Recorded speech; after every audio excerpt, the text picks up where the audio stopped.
right now. Good morning. It is 8 a.m. on your Saturday. It is August 23rd. And Sarah, when I walked outside this morning, I was like, just a little bit cool. Like, it just felt a tiny bit felt a little cooler. better? Like, I mean, just any degree drop you can feel. Because when it's so hot for days on end, any little relief is like, oh. I think what you were feeling is that it's not quite as humid as it has been the last couple of days. Dew points are actually in the 60s. Okay. Which, that's pretty good. And if you're joining us out near Bracketville, Eagle Pass, you've had some rain this morning. So let's go ahead and take a look at the authority radar. Pushing into Del Rio now. I know we've got a lot of viewers out in Del Rio. Thank you for tuning in early with us this morning. Just a few showers, perhaps a rumble of thunder out there.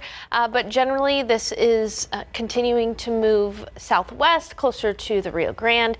Again, Del Rio area, you should get a brief heavier rain shower here. It is quiet though around San Antonio, and it's expected to generally be quiet this weekend. That being said, there is a small 20% chance for spotty rain like the last couple of days between the hours of 2 p.m. and 8 p.m.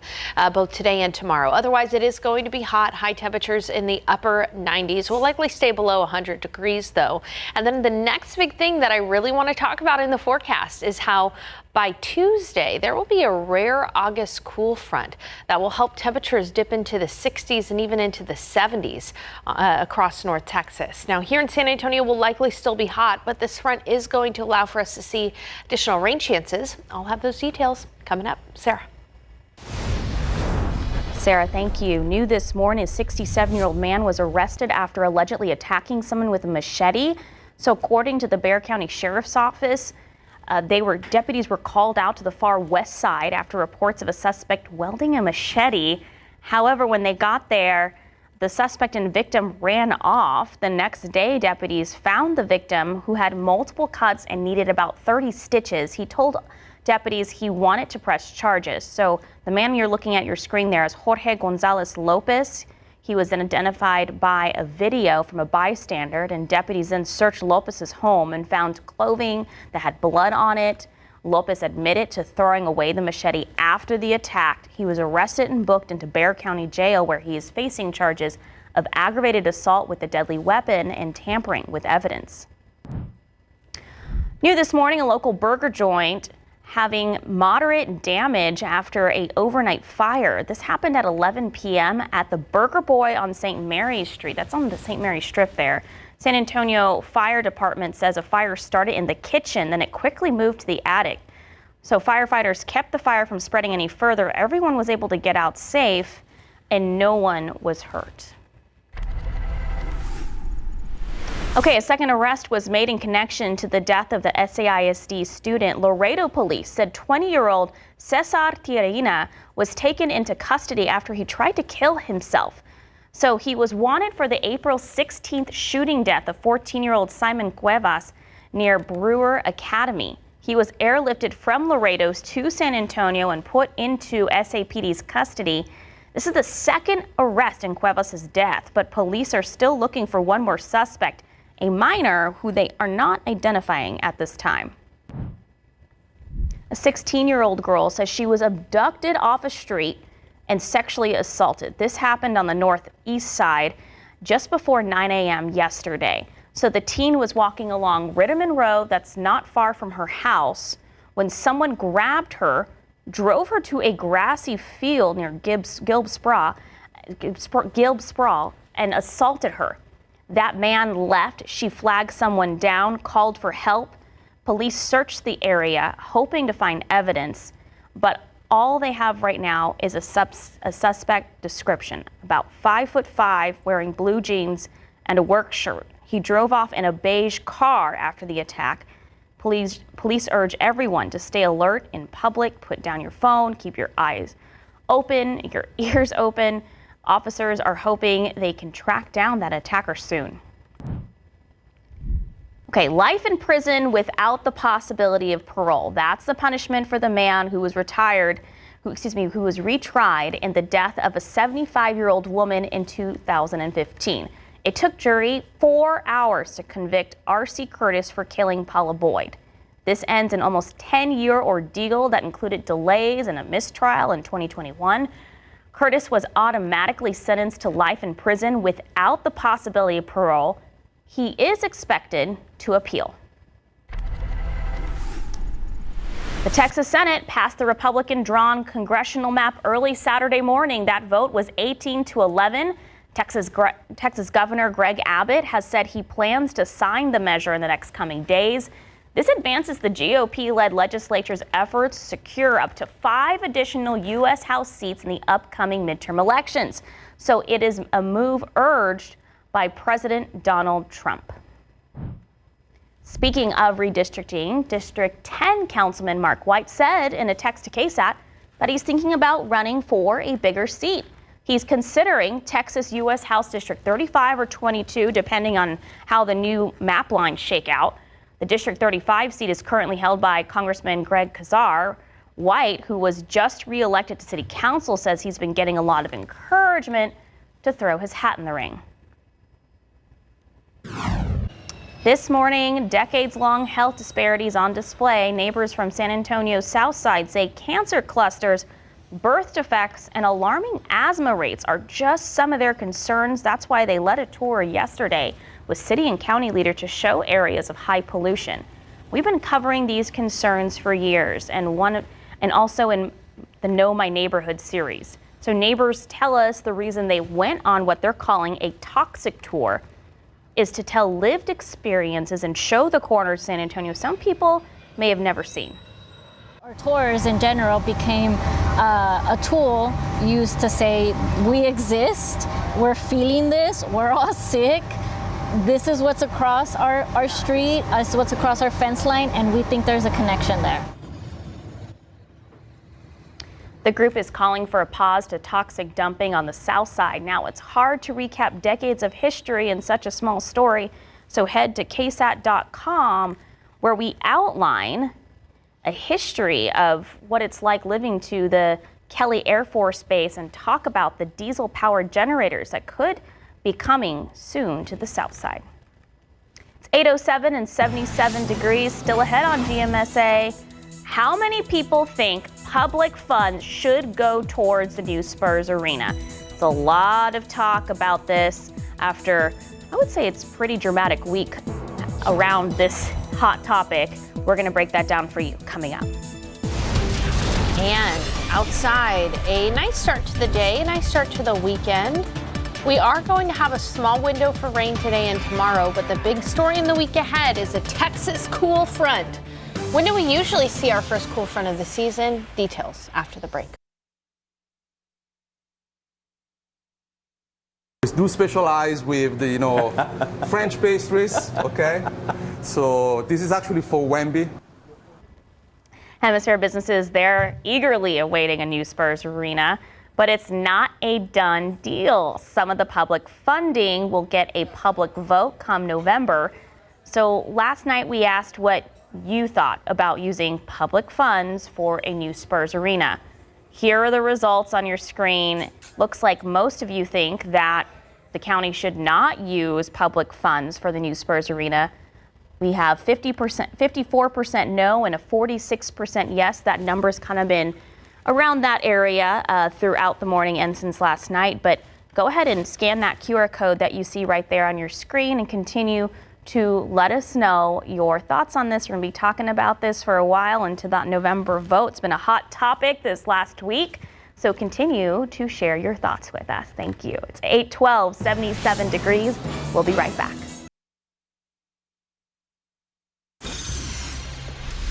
Welcome back. It's 8:15. Sarah, just a tiny bit cooler. I mean, tiny bit, just because you're saying the dew point. Not as humid. It wasn't as humid, and it's not as humid this morning. So, but it is still muggy, and it's definitely going to be a hot one. But there are some showers west of San Antonio. Let's take a look at your screen.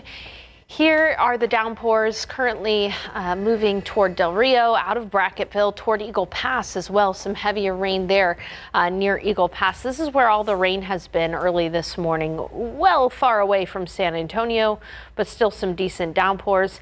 In fact, we can go ahead and take a look at how much rain has fallen just this morning in these areas. And really, Kinney County has been a big winner near Brackettville. Let's take a look at how much rain has fallen near Brackettville. You can see about an inch and a half of rain.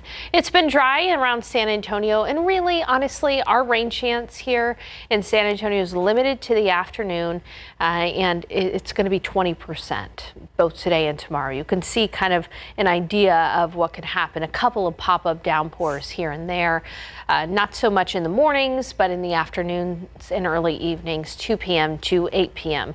Otherwise, it is going to be hot. Let's walk you through your KSAT 12-hour forecast. Mostly sunny right now.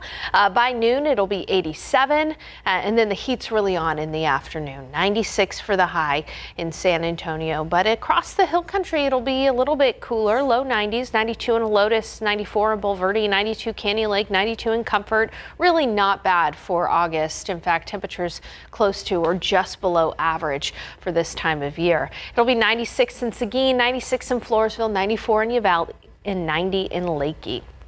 I want to transition now and talk about highs across the nation, because if you look up to the north, there's a bit of cooler air moving in from Canada, and this is actually along a cool front, and this cool front is believe it or not, going to make it to Texas this week, which is pretty rare for August. Now, it's not necessarily going to make it all the way to San Antonio, but I want to show you that cool Canadian air sinking south, making it to Texas by Monday, and it's really on Tuesday that a good part of the nation, a good part of the state is only going to be looking at highs in the 70s. 78 in Abilene, 78 in Dallas for the high, 77 in Tyler, Texas, only in the 60s in the Panhandle. You can see, though, that it's still going to be hot here in San Antonio. That front will likely not make it to us with the cooler weather, but that front could fire off a couple of storms. Tuesday night, and Wednesday, we've got a 30 to 40% chance of rain. So again, just like last week, not a guarantee for rain, but there will be some rain in the area Tuesday night, and Wednesday. This brings up a good point. When do we usually see our first cold front of the season? We're defining that as a low under 65 with a high under 80 and a dew point under 60, so drier and cooler.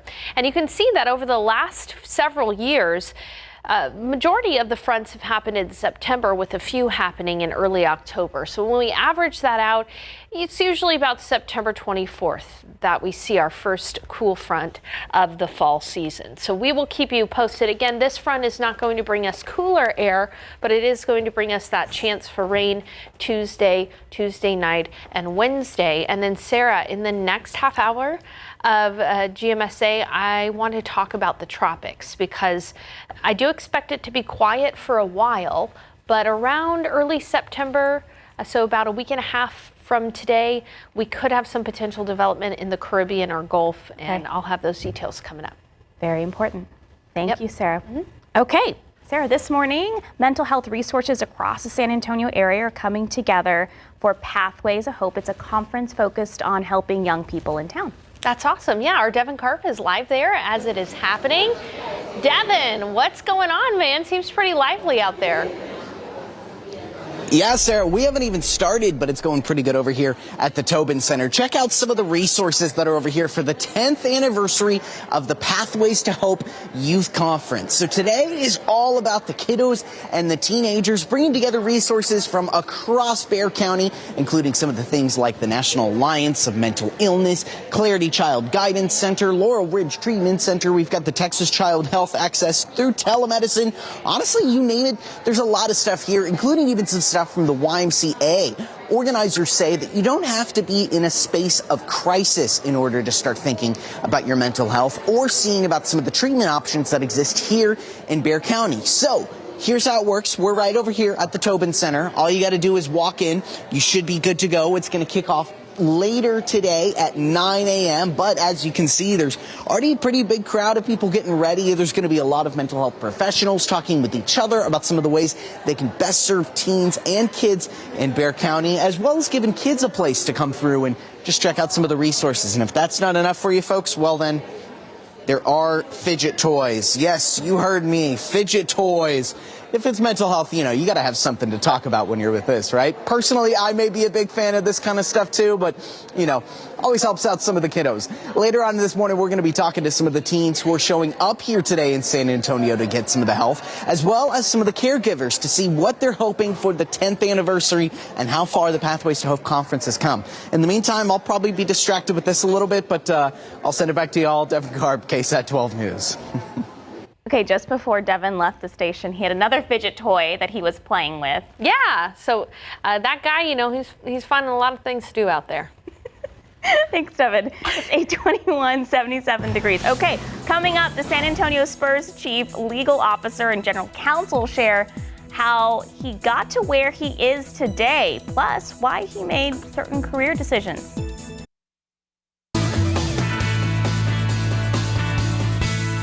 Welcome back. This week on Pickup Lines, our Ernie Zuniga sat down with San Antonio Spurs chief legal officer and general counsel. Bobby Pettis has been front and center for the team for all things Project Marvel related. Pettis grew up wanting to be a quarterback for the Dallas Cowboys. Go Cowboys! But ended up working with the NBA instead. Go Spurs go, right? The Jefferson grad has been in the news a lot lately with all the talk about Project Marvel and has led to the negotiations on behalf of the Spurs with the city and the county. He once served as a city council member himself in the late 1990s. I was probably 6 years old, and we were all, as kids, we would work on my uncle's campaign. If we were not handing out little place cards, we were, standing in front of polls and putting up signs. And so that was just kind of the family sport. Was politics. I had an uncle that sat on the city council in the 70s. One of my tias was a SAISD school board member, maybe in the 80s or the 90s. And there was just some point in time where I thought maybe I'll give it a shot. And I ran for city council in the 90s. In this episode, Bobby also talks about why he chose to walk away from city council, not pursue a higher office. The latest episode of Pickup Lines is on KSAT Plus app, or of course you can watch it now on KSAT.com. Just search Pickup Lines.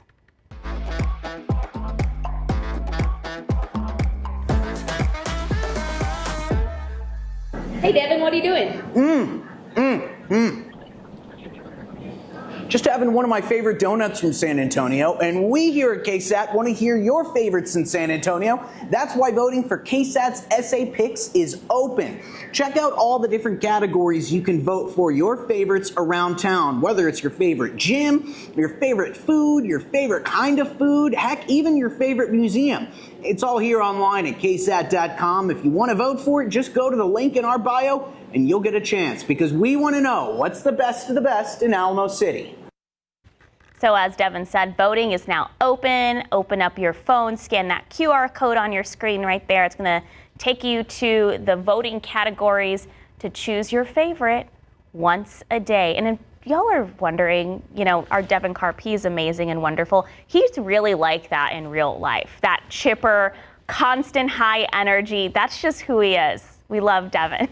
All right, it's 8:27, 77 degrees. We'll be right back.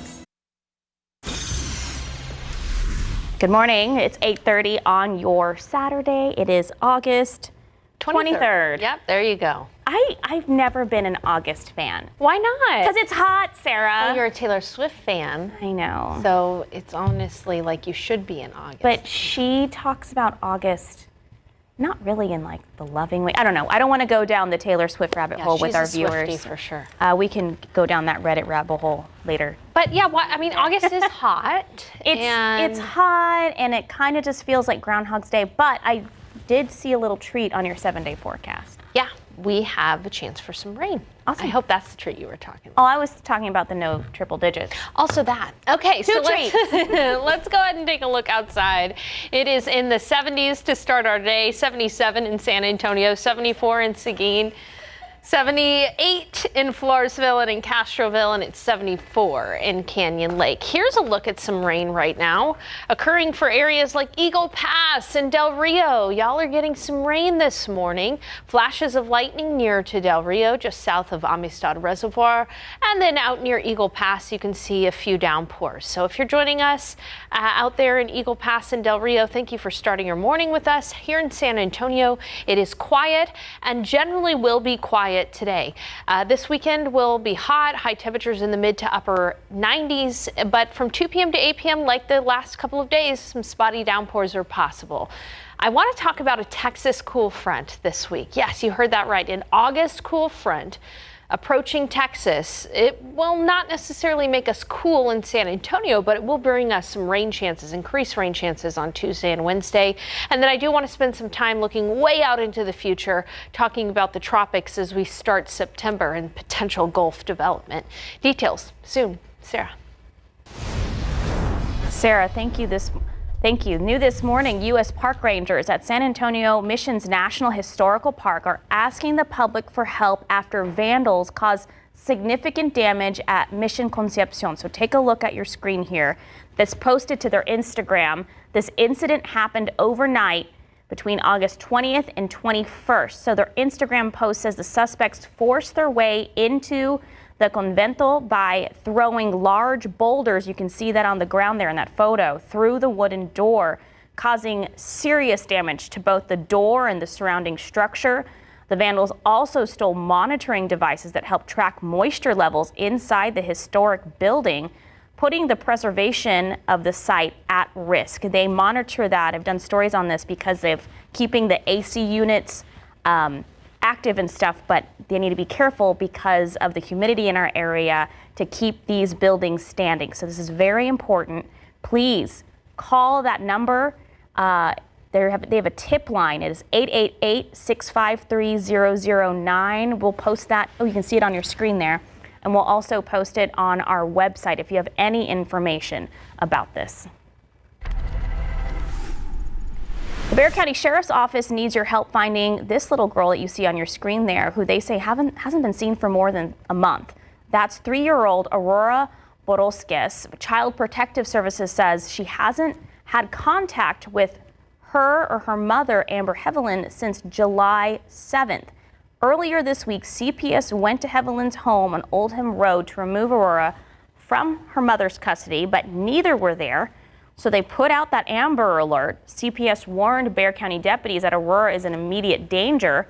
Her mother is believed to be driving a white Dodge Caravan. So if you see either Aurora or her mother, call the sheriff's office. That number on the bottom of your screen there, 210-335-6000. All right, charges have been dropped against this woman that you're seeing on your screen there. She was arrested during an Edgewood ISD board meeting earlier this week. The Bexar County District Attorney's Office made that decision yesterday. So this is that video that's kind of gone viral. You can see Maribel Gardia being escorted out after going over her limit during public comment on Tuesday night. Gardia was charged with criminal trespass, resisting arrest, and interrupting a meeting or procession because of that. So she was released from jail Wednesday evening. Don't forget, from now until August 27th, the city is holding budget town halls where you can learn about the plan and ask questions regarding a budget gap. Today, there's one being held at the Youth Town Hall at the Central Library downtown. Starting at 10:30 this morning, the city will vote on the budget on September 18th. All right, Alamo Heights cracking down on noisy neighbors. City leaders just amended their noise ordinance and police will start enforcing it on October 31st. Homeowners and businesses won't be able to use gas-powered lawn equipment like mowers, blowers, and chainsaws between 8:30 at night and 7:30 in the morning. Landscapers face even tighter weekend rules, only 6 hours to work on Saturdays, none at all on Sundays. The city is also setting strict decibel limits, 63 for homes and 70 for businesses. Exceptions do apply, like for sporting events, pools, or even ice cream trucks. This morning, mental health resources across the San Antonio area coming together for Pathways for Hope. It's a conference focused on helping young people in town with their mental health. That's where we find our Devin Karp live at the Tobin Center. Devin, good morning. Lots of people behind you. Hey, good morning, Sarah. Yeah, we're even less than a half hour away, and things are already kicking off great over here at the Tobin Center. There are so many different vendors, resources here from across Bexar County and San Antonio, all coming together for the purpose of really working to meet with each other and understand how to help people best in San Antonio. I'm joined here by Michelle this morning. Good morning. How's it going? Good morning. It's going well. And Deb. Hi. Hey, awesome. Okay, Michelle, so you have been helping to organize, put all this together. What's going on here today at Pathways to Hope? So Pathways to Hope is when we get the community together so that we can inform the community on more information on mental health, how to break the stigma. Today especially is the Youth Day. So we're really wanting to bring different workshops for the youth and their community, so their parents, their caregivers, case managers, teachers, everybody, to come in and really start a conversation about the needs that the youth have about their mental health. We're going to have workshops about peer pressure, boundaries online, how to communicate with your youth better. And I know Dev's really excited about that. Yeah, I know. So, Dev, you're 15, right? You're going to be speaking today, huh? Yes, sir. Yeah, I'm going to be speaking on Conversations with Youth panel. So. Oh, fantastic, man. All right, so you a little nervous for it? How you feeling? Shake it out, ready to go? Yeah, I'm feeling pretty good. You know, it's always great being able to talk about mental health with other people, and, you know, the ability to just spread my message around is great, especially in front of a big audience. So. Fantastic. So everything here today is free, right? You don't have to, you can just show up, and even a lot of the resources here are free too, right? Yes, so that's another thing, is we want to make sure the community is aware of all the wonderful resources that are out there. We know that therapy is expensive, so there's different options that you have available just to keep your mental health well. Awesome. Yeah. Fantastic. Well, thanks y'all for being here with us. We appreciate it.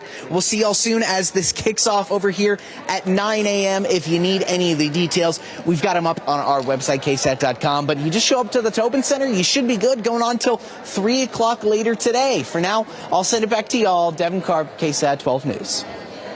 So important to take care of your mental health. Thank you so much, Devin. It is 8:38, 77 degrees. Sarah, what's going on outside today? Well, right now it's quiet. There's some rain out near Del Rio, but we're talking about a rare Texas cool front in August. I'll have those details soon.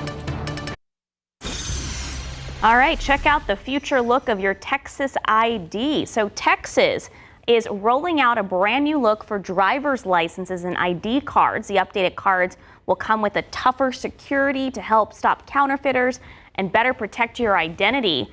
They're made from a tamper-resistant material and now feature a black star showing that they meet the real ID standards. So if you still have an older card, it is still good until it expires. I feel like they just changed the look of them. I've just gotten used to the newer ones. All right, 8:42, 77 degrees. Let's take a look outside with TransGuide.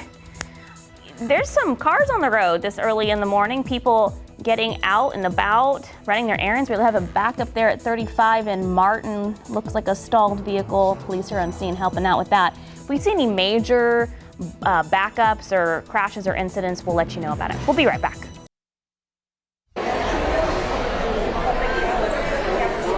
So just as humans have joined together to recover after this catastrophic hill country flood, so has nature. Texas has the second highest biodiversity in America, and some of that along the Guadalupe River was wiped out or displaced on July 4th. Courtney Friedman got to walk along the river with a conservationist who talked about what the flood did to the wildlife, but also pointed out how all the animals have already started returning to their homes. I think we're about 5 weeks out from July 4th, and nature's already starting to take back its place.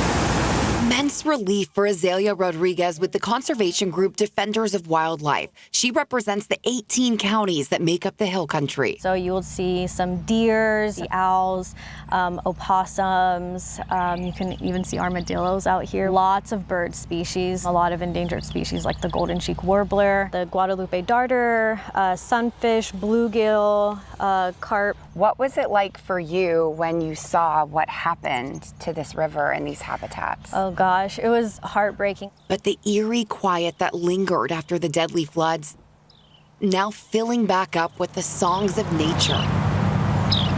There's a red-shouldered hawk that flew into the tree. So this is a feather. It's probably either like a black vulture, something that's more of a raptor bird. I'm already seeing like deer droppings. You see these fish species right here. One. Yeah. And with fish, bring birds, bring insects. Inside these waters is where Rodriguez focuses on a very important endangered species. It's called a Guadalupe fat mucket. It's one of those symbiotic relationships. It's not just a mussel species, but it also interacts with fish. So one adult mussel can filter 8 to 15 gallons of water in just a single day. And so we need that. We need that clear water quality, that good filtration system. Are there any left in here, you think?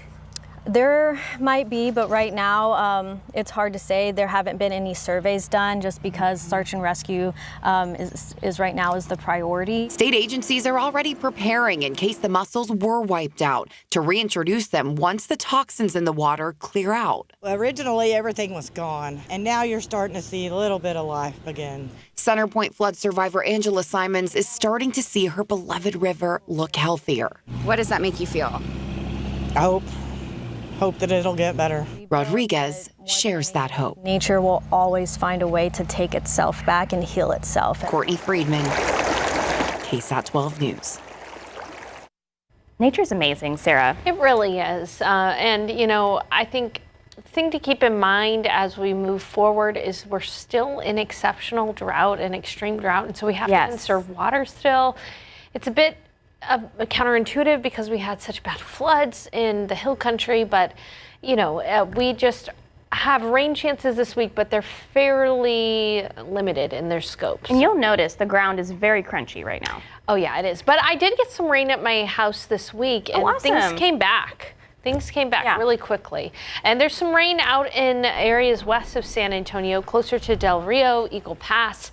A few downpours occurring early this morning. So again, thank you to those of you who watch out in near Del Rio and Eagle Pass. Just some run-of-the-mill showers, a few rumbles of thunder out there near Del Rio at the moment, and just south of the lake, and then down near Eagle Pass.